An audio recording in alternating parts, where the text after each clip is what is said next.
El volumen de trabajo que ocupa Java a nivel tecnología en el backend es bestial. En cada una de estas tecnologías, que realmente es un stack súper potente, como decimos, y que se puede monetizar muy bien, Fundamental conocer, aunque sea los básicos de cómo se utiliza Amazon Web Service. tecnologías de DevOps son esenciales si tú quieres progresar como desarrollador, porque necesitas hacer despliegues. No son los años de experiencia que tengas, son las capacidades que tengas de tú hacer ese trabajo de forma autónoma. Hay que bajar al barro. Métete en la página, métete en LinkedIn, métete en cualquier sitio y comprueba por ti mismo lo que hay. Bienvenidos a este nuevo podcast. Si te estás preguntando por qué debes de ver este vídeo, ya sea porque eres programador backend y estés un poquito cansado de tu tecnología, pienses que ganas poco con lo que estás haciendo, quizás seas programador Java y quieras hacerte ese perfil un poco más completo para conseguir lo que acabamos de comentar. Entonces te recomiendo que te quedes a ver este vídeo porque se puede sacar un perfil interesante y se puede ganar mucho dinero con lo que vamos a comentar hoy, ¿no? Efectivamente. Entonces, sin más dilación, vamos a empezar con el rey de la tecnología backend para nosotros, ¿no? Que es Java. ¿Por qué hay que utilizar Java?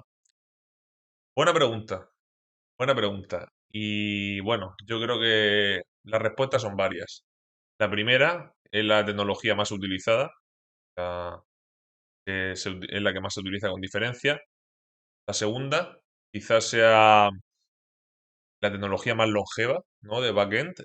No se me ocurre ahora mismo una tecnología que lleve tantos años como Java y que se haya usado tantísimo, ¿no?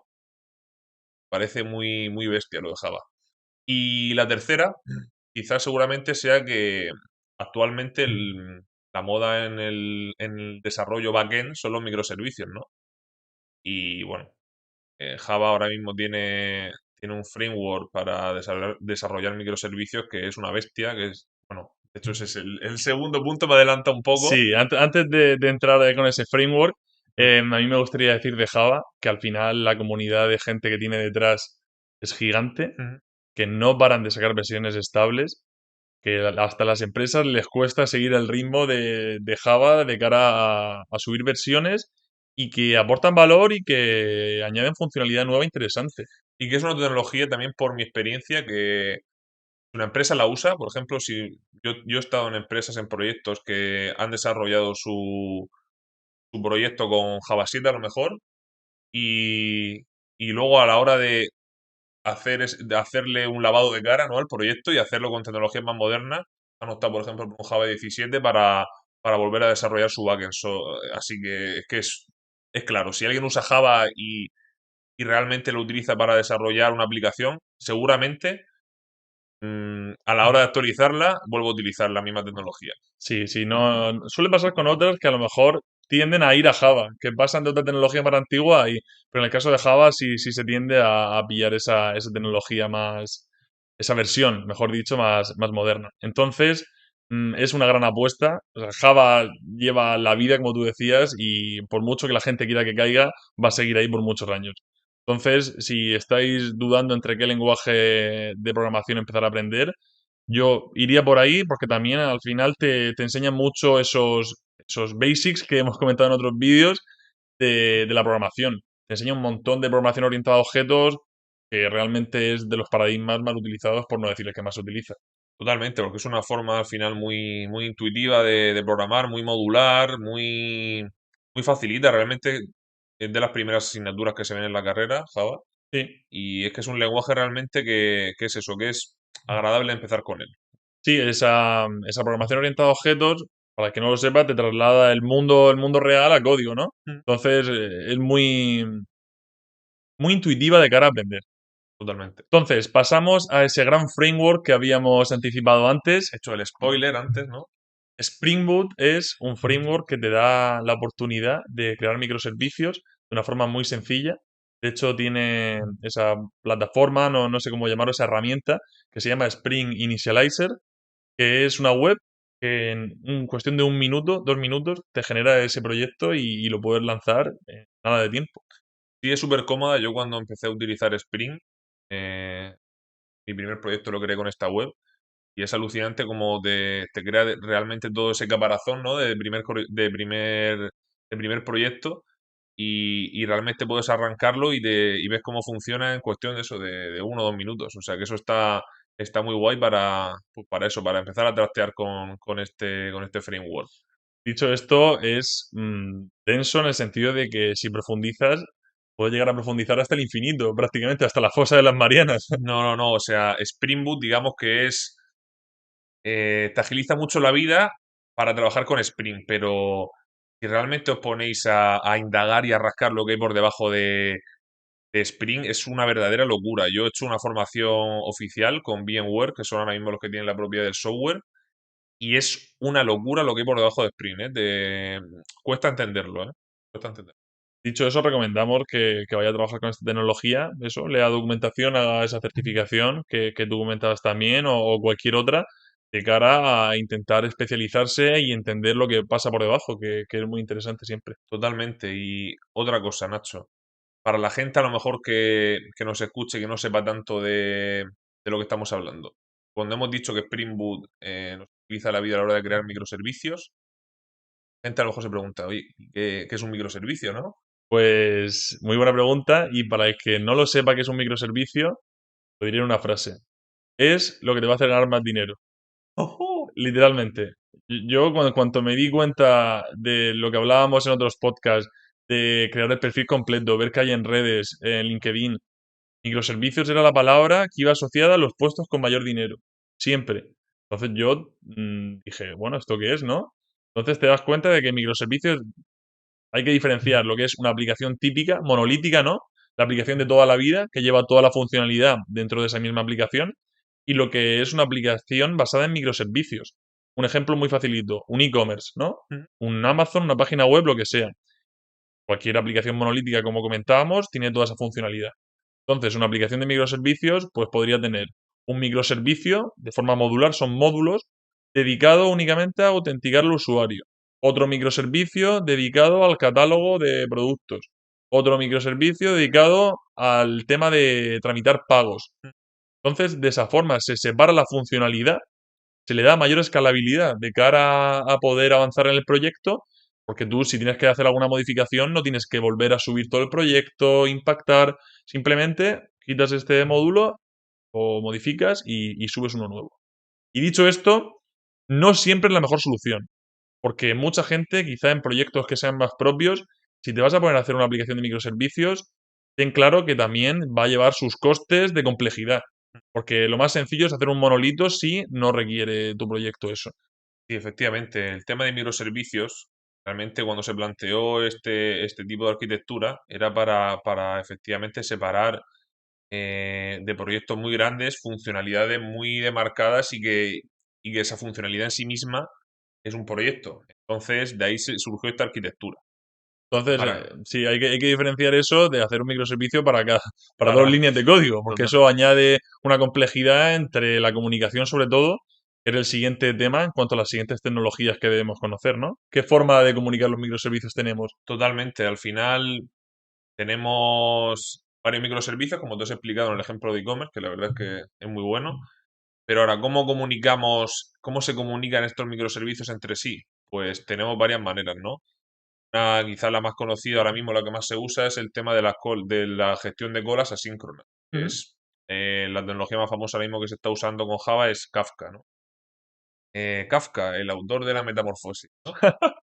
Sí, Pues el Kafka, como decías, la metamorfosis, es una cola de mensajería síncrona que esto simplemente es un microservicio se comunica con el otro y no tiene que esperar a que le conteste. Es decir, hay dos partes, un producer, ¿no? Producer, consumer. Entonces, se escribe en un tópico y el código del microservicio se sigue ejecutando. Yo no espero a que tú me contestes. Yo te mando mi mensaje, por ejemplo, se ha registrado un usuario. Yo me he registrado y yo sigo con mi tema. Y entonces, de esta forma hace que el usuario final no tenga que esperar a que ese microservicio llame a otro, el otro responda. Entonces, procese todo ese mensaje, ¿no? Lo devuelva y se ahorra de esta forma toda esa latencia, ¿no? totalmente, al final para que tengáis el ejemplo en la cabeza, vamos a poner una analogía, ¿no? Por ejemplo, cuando tú estás poniendo productos en un supermercado en la cinta registradora, ¿no? Pues vas poniendo productos y tú no vas esperando a que la cajera coge ese producto y pones otro encima, ¿no? Tú dejas ya todos los productos ahí encima de la caja y ella pues los va pasando. Y tú vas mandando más productos, en este caso, en la Totalmente, cinta. totalmente. Al final es un poco el concepto ese, de asincronía para digamos, que los tiempos de espera no se alarguen. Ese es un poco el concepto clave. Sí, dicho esto, igual que pasaba con los microservicios, no es la solución para todo. También añade más complejidad de cara a gestionar esta sincronía. Entonces, en casos que no sea necesario mejorar esta latencia, la solución más clásica también es el tema de mensajes síncronos mediante API REST. Sí, bueno, la API REST realmente se puede trabajar de forma síncrona o asíncrona, ¿no? Pero es una forma diferente de comunicarse. Al final, la API REST es un método completamente muy estandarizado y muy usado en la actualidad y sobre todo a la hora de pasar un mensaje de nuestro backend al consumidor de ese mensaje, que puede ser, por ejemplo, una página web, como en el ejemplo del e-commerce, el formato que ahora mismo reina, que más se utiliza para pasar esa información, quizás sea JSON. En- Entonces nosotros tendríamos nuestro controlador, donde tendremos ese método, por ejemplo, nuestro e-commerce quiero consumir la parte de pagos, quiero que me den los datos de este pagador. Pues ese servicio pues, hará una llamada REST, seguramente vía HTTP, y el backend le contestará pasándole ese objeto del pagador que seguramente irá en formato JSON. Es importante para si os queréis crear o queréis seguir estos pasos de crearos ese perfil backend, digamos, ganador para 2024, que pongáis vuestro foco en tener claro cómo se crea un API REST y tener claro cómo es el formato JSON, que es un formato muy, muy facilito y que se internet en cualquier sitio y lo vas a entender seguro en 10 minutos, Sí, menos. yo creo que es importante lo que tú decías, que es el hecho de, nosotros aquí ponemos analogías, ¿no? Ejemplos para todos los públicos, para que esto quede claro, pero es interesante el hecho de ser consciente de todas estas tecnologías e intentar profundizar en ellas.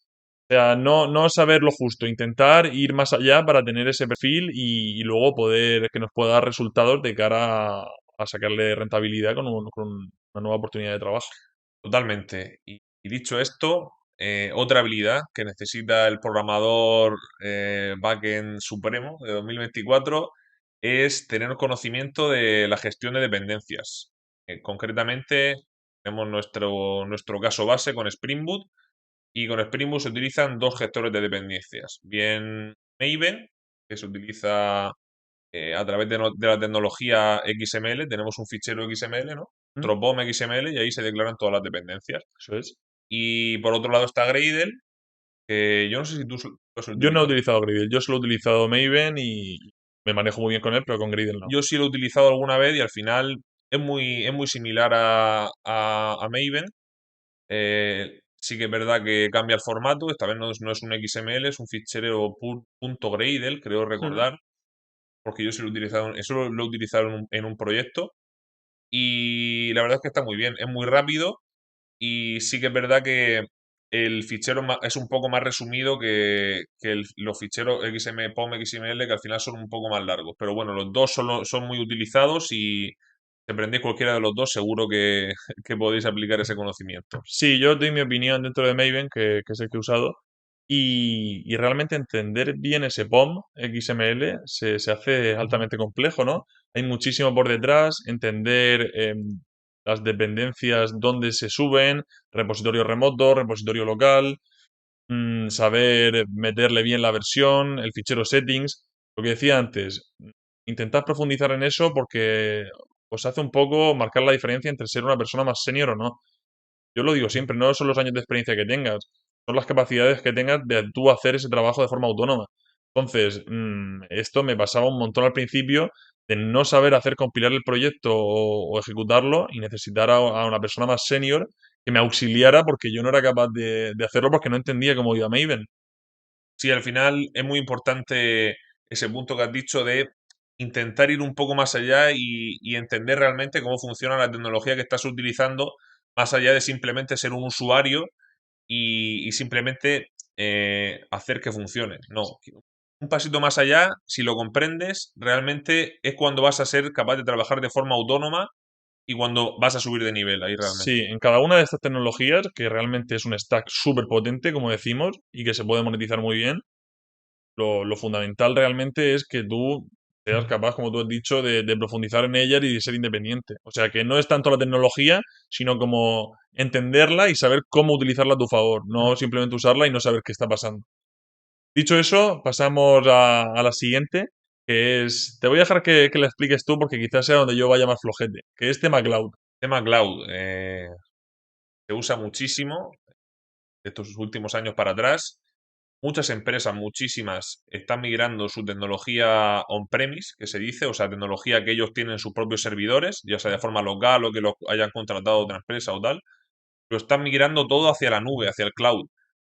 ¿Por qué lo migran todo hacia el cloud? Pues básicamente porque te permite tenerlo todo centralizado, no requiere que tú tengas algo físico, que tengas que darle mantenimiento, te quitas todos los costes de mantenimiento, de actualizaciones, de tal, de todo eso se va a encargar Tu tu proveedor. proveedor, ¿no? De servicios cloud.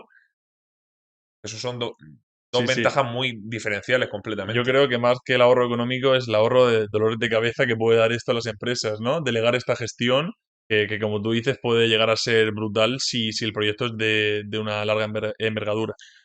Totalmente. Al final tenemos tres gigantes ahora mismo que están dominando el mundo cloud, que son Google Cloud, Microsoft también tiene su servicio, se llama Azure, y por último nos queda Amazon, ¿no? Que tiene su famoso AWS, Amazon Web Service, y yo creo que es el más utilizado y que yo personalmente más he utilizado en el mundo laboral. Ahora mismo, por ejemplo, estoy en un proyecto en el que estamos migrando todo lo que tenemos en local, lo estamos migrando a la nube y es fundamental conocer, aunque sea los básicos de cómo se utiliza Amazon Web Service. Si nos ponemos a hablar de esto, prácticamente necesitaríamos todos los tres vídeos porque Amazon Web Service es un gigante, tiene de todo. Tiene para desde crear un contenedor donde tú metas tu microservicio, como estamos hablando, o cualquier cosa. No sea un microservicio, sino tu misma web dentro de los contenedores y poder desplegarlos en el front. Tenemos bases de datos, tenemos S3, que S3 es un servicio donde podemos meter cualquier cosa prácticamente. Es como un cubo y tú puedes meter cualquier cosa. Tenemos servicios de cola asíncrona, son SQS y SNS, que tenemos muchísimas. Bueno, como podréis ver, Tenemos mi gigantes. hermano se certificó hace ya casi un año en AWS, entonces es un poco entusiasta de este tema. Yo sí que es cierto que es una de las asignaturas pendientes porque la he tocado un poquito en algún proyecto, pero voy mucho más flojo. Entonces, elijáis la que elijáis, realmente son muy similares, ¿no? Es la misma serie de conceptos, quizá Amazon te proporcione más funcionalidades. Yo veo muy bien también Amazon porque tiene un programa muy bueno a la hora de hacer formación y con unos niveles muy diferenciados y empezando desde el más básico, donde puedas aprender poco a poco esa tecnología. O sea, yo recomiendo Amazon realmente por la formación que Por el tiene, roadmap, por ¿no? el roadmap y por la documentación también.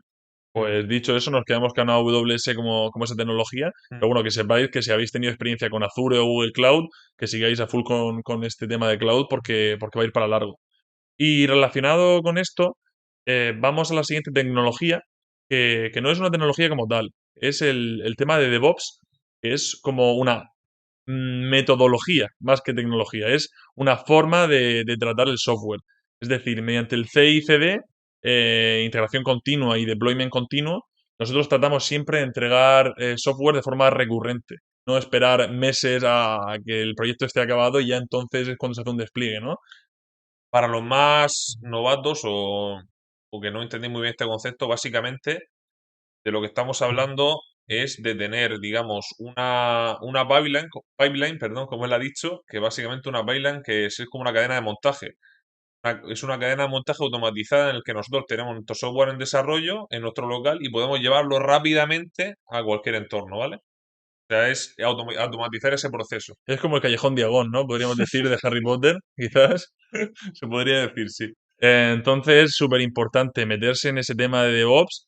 No hace falta, pues, desde el punto de vista del desarrollador, no es que digamos que sepas hacer esa pipeline.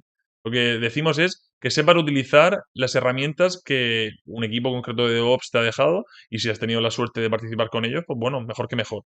pero ser consciente de cómo utilizar un Jenkins, un Bamboo, un GitHub Actions. Todas estas tecnologías de DevOps son esenciales si tú quieres progresar como desarrollador porque necesitas hacer despliegues. Y dicho esto, pasamos a Git, que es también el maestro. Esto sí que es común a todas las tecnologías. Mm. Control de versiones es mega necesario. Tú necesitas poder comunicar el código con tus compañeros, que haya versiones estables, tener tus ramas propias para hacer tus desarrollos y luego ponerlas en común. Entonces, ser capaz de gestionar todo esto con Git, tienes que aprender Git sí o sí si vas a querer trabajar en un entorno laboral. Totalmente, totalmente. Y bueno, por último, yo quería comentaros que el tema del backend está claramente dominado por Java, como ya hemos dicho, y tenemos que ser conscientes de esto para la gente que más se dedica al frontend, como por ejemplo yo, que no hay ningún problema. En el frontend, digamos que tenemos como la corona está repartida, ¿no? Entre varios frameworks. Tenemos Angular, React, Svelte. Hay muchos reyes. Todos se están peleando por captar la atención, por no está en la oferta de trabajo, se dividen. Oye, pues esta con este framework, esta con tal, esta con tal. Pero deciros que si realmente os interesa dedicaros a la programación backend, el volumen de trabajo que ocupa Java a nivel tecnología en el backend es bestial. O sea, es que no tiene. Solo tenéis que buscar Spring o Java en LinkedIn y ya está. Y verlo, y ver lo que hay, ya está. Es the GOAT, ¿no? El GOAT de las tecnologías del backend. Siempre hablamos nosotros desde nuestra experiencia. Luego sí que es verdad que te pones a mirar estadísticas, datos y quizás sigue siendo el mal usado, ¿eh? Pero quizás veas todo más repartido. Pero yo no sé si es un sesgo. Yo hablo de siempre desde mi experiencia y me llegan muchísimas ofertas y veo muchísimas ofertas de empleo de Java, Spring, microservicios con todo esto que hemos comentado aparte. Mm. Entonces, más que lo que se hable por ahí, más que creernos a nosotros, hay que bajar al barro. Métete en la página, métete en LinkedIn, métete en cualquier sitio y comprueba por ti mismo lo que hay. Y realmente va a ser el mejor ejercicio para darte cuenta de lo que se está buscando. Totalmente, chicos. Así que nada, dejadnos por favor en comentarios si os dedicáis a Java o a otros lenguajes en el backend y realmente os ha interesado esto que os hemos contado y os hemos animado a quizá pegar ese salto en vuestra carrera como desarrollador backend, ¿no? Eso es, o si ya estabais con Java, os hemos impulsado a ese cloud, a ese DevOps, o si os ha servido como motivación para iniciar algún aprendizaje. Totalmente. Muchas gracias, Hasta chicos. Un luego. abrazo muy grande.